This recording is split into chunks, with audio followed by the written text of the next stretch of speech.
Hello students, welcome to YouTube channel of Gyan Jyoti senior secondary school Spito. तो बेटा 10th chemistry में आपका चैप्टर चला हुआ है, first chapter chemical reactions and equations. तो आज मैं आपको कुछ नए क्वेश्चंस करवाऊंगा।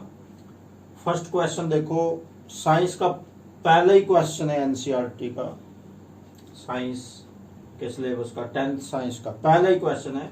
Why should a magnesium ribbon be cleaned before burning? Magnesium ribbon जो होता है उसको जलाने से पहले उसको साफ करना क्यों जरूरी होता है? तो मैग्नीशियम रिबन बेटा आपको लैब में जला के दिखाया हुआ भी है। ये बहुत ब्राइटली जलता है, बहुत तेज सफेद रोशनी से जलता है ये, और उसके बाद जलने के बाद सफेद रंग की राख निकलती है इसमें से। तो इसका कारण ये है कि मैग्नीशियम रिबन जो होता है उस पर मैग्नीशियम ऑक्साइड की परत जमा हो जाती है। देखो इसकी इक्वेशन बनेगी 2Mg plus O2 is equal to 2MgO।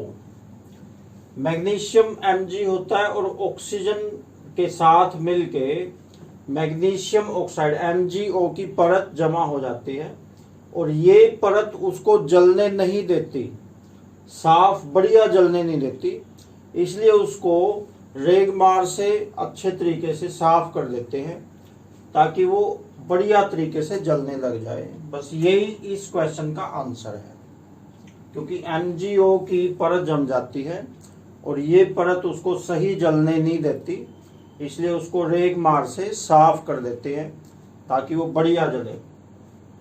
Next question देखो, Why is the amount of gas collected in electrolysis of water double of the other?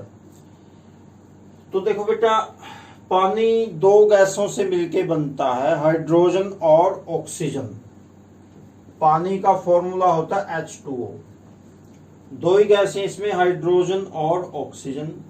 तो स्पष्ट है कि हाइड्रोजन है जो ऑक्सीजन से डबल है।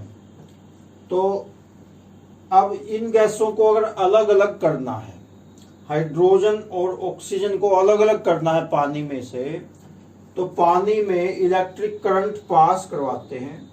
तो उसकी इक्वेशन बनेगी 2H2O। इलेक्ट्रिक करंट पास करवाएंगे, इलेक्ट्रिक करंट को हिंदी में कहते हैं विद्युत धारा। तो ये दोनों गैसें अलग अलग हो जाएंगी, 2H2 हो जाएगा और O2 हो जाएगा, 2H2 प्लस O2। देखो ये बैलेंस्ड इक्वेशन है, जो बैलेंस्ड इक्वेशन आपको पिछली वीडियो में बताई थी।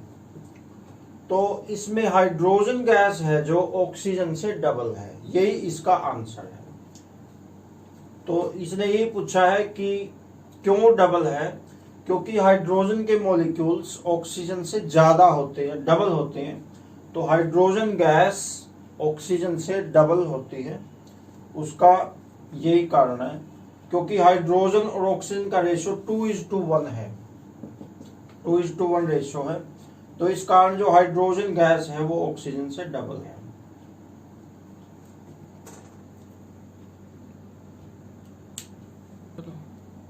अगर नेक्स्ट क्वेश्चन देखिए, why does the colour of copper sulphate change when an iron nail is dipped in it? Copper sulphate का रंग क्यों बदल जाता है जब उसमें लोहे की कील डालते हैं? तो बेटा कॉपर सल्फेट जो होता है CuSO4, इसका कलर होता है ब्लू, नीला रंग होता है। और जब उसमें आयरन नेल डालते हैं तो फेरस सल्फेट बनता है FeSO4, और जो फेरस सल्फेट होता है उसका कलर ब्राउन होता है। तो इस कारण इसका कलर चेंज हो जाता है। इसकी रिएक्शन बनेगी Fe प्लस CuSO4। Fe लोहा होता है आयरन, और ये कॉपर सल्फेट। तो ये जो SO4 है ये यहां से हटके Fe के साथ लग जाएगा, तो बन जाएगा FeSO4। FeSO4 और जो तांबा है, कॉपर है, ये अलग रह जाएगा। तो ये डिस्प्लेसमेंट रिएक्शन का भी एग्जाम्पल है, जो स्टार्टिंग की वीडियो में मैंने आपको बताया था। तो लोहे की कील डाल दी कॉपर सल्फेट में तो बनेगा फेरस सल्फेट। तो कॉपर सल्फेट का कलर ब्लू है और फेरस सल्फेट का है ब्राउन, तो ब्लू से कलर ब्राउन में चेंज हो जाएगा। ये कारण है इसके कलर चेंज होने का।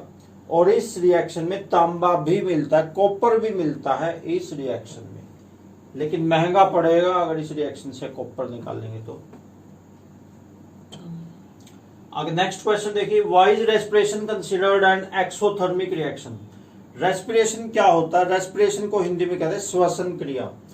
श्वसन और सांस लेना ये अलग अलग होते हैं। तो श्वसन में यानी रेस्पिरेशन में क्या होता है, हम जो खाना खाते हैं उससे हमें एनर्जी मिलती है, तो उस रिएक्शन को रेस्पिरेशन यानी श्वसन क्रिया कहते हैं। तो इसको एक्सोथर्मिक रिएक्शन क्यों कहते हैं? क्योंकि एक्सोथर्मिक रिएक्शन वो रिएक्शन होती है जिसमें हीट निकलती है, ऊष्मा निकलती है। तो रेस्पिरेशन यानी जब हम खाना खा के खाना पचता है तो उससे हमें एनर्जी मिलती है, तो उस खाने में से एनर्जी निकलती है, ऊष्मा निकलती है, उसी के कारण हमारा शरीर गर्म होता है। हमारे शरीर के अंदर जो हीट होती है वो रेस्पिरेशन रिएक्शन के कारण होती है। तो हीट जिस भी रिएक्शन में निकलती है वो एक्सोथर्मिक रिएक्शन होती है। तो इसी कारण रेस्पिरेशन को एक्सोथर्मिक रिएक्शन कहते हैं। तो इसकी इक्वेशन देखो, C6H12O6, ये फॉर्मूला होता है ग्लूकोज का, ये याद रखना आपने। ग्लूकोज वो मटेरियल है, वो केमिकल है जिसके कारण हम जिंदा हैं। इसी ग्लूकोज से हमें एनर्जी मिलती है और उसी एनर्जी से हम अपने काम करते हैं, उसी के कारण हम जिंदा हैं। तो और साथ में हवा भी चाहिए, ऑक्सीजन भी चाहिए। सांस लेते हैं, ऑक्सीजन अंदर जाती है, तो ऑक्सीजन मिलती है ग्लूकोज से। अकेला ग्लूकोज कुछ नहीं कर सकता अगर उसको ऑक्सीजन ना मिले। तो 6 मॉलिक्यूल्स ऑक्सीजन के हो गए। तो क्या होता है, कार्बन डाइऑक्साइड निकलती है। ऑक्सीजन हम खींचते हैं तो छोड़ते हैं कार्बन डाइऑक्साइड 6CO2। ये वो है, ये तो हम यूज करते हैं और ये निकालते हैं। ये कार्बन डाइऑक्साइड वो है जो हम सांस के रूप में छोड़ते हैं। और पानी भी निकलता है। आपने देखा होगा सांस में पानी भी आता है साथ में। ऐसे शीशे पे ऐसे सांस छोड़ेंगे तो पानी के कण शीशे पर लग जाते हैं। तो ये वही पानी है वो जो रेस्पिरेशन में निकलता है। और साथ में एनर्जी, ये मेन चीज है। ये दोनों चीजें तो हम बाहर निकाल देते हैं और एनर्जी हमारे शरीर में यूज होती है, इस्तेमाल होती है। जो हम भोजन में खाते हैं, जैसे आलू खाए, चावल खाए, रोटी खाई, उनमें कार्बोहाइड्रेट होता है।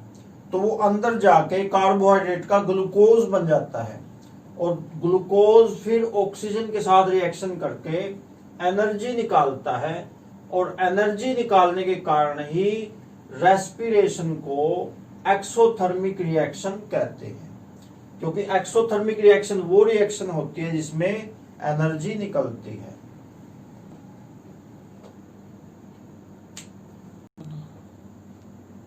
आगे नेक्स्ट देखिए, why do we apply paint on iron articles. लोहे की चीजों पर हम पेंट क्यों करते हैं? ये तो सबको पता है कि लोहे की चीज को अगर ओपनली रख देंगे तो उस पर जंग लग जाएगा।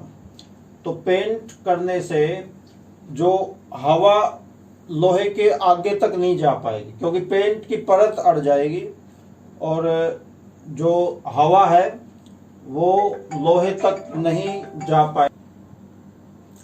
तो देखिए बेटा, लोहे पे जंग लगने के लिए 3 चीजों की जरूरत होती है। एक तो चाहिए ऑक्सीजन और एक चाहिए पानी, और तीसरी चीज सोचो, तीसरी चीज चाहिए लोहा। लोहा ही नहीं होगा तो लोहे पे जंग कैसे लगेगा? तो लोहे पे पेंट अगर कर देते हैं तो लोहे तक ना तो ऑक्सीजन पहुंच पाएगी क्योंकि उस पे परत जम जाएगी, कोटिंग जमा हो जाएगी पेंट की, ना ऑक्सीजन पहुंच पाएगी और ना ही पानी पहुंच पाएगा, इसलिए लोहे पे जंग नहीं लग पाएगा। यही कारण है कि उस पे पेंट करते हैं। नेक्स्ट क्वेश्चन देखो, oil and fat containing food items are flushed with nitrogen, why. तेल और वसा युक्त पदार्थों को नाइट्रोजन गैस से भरते हैं। क्यों?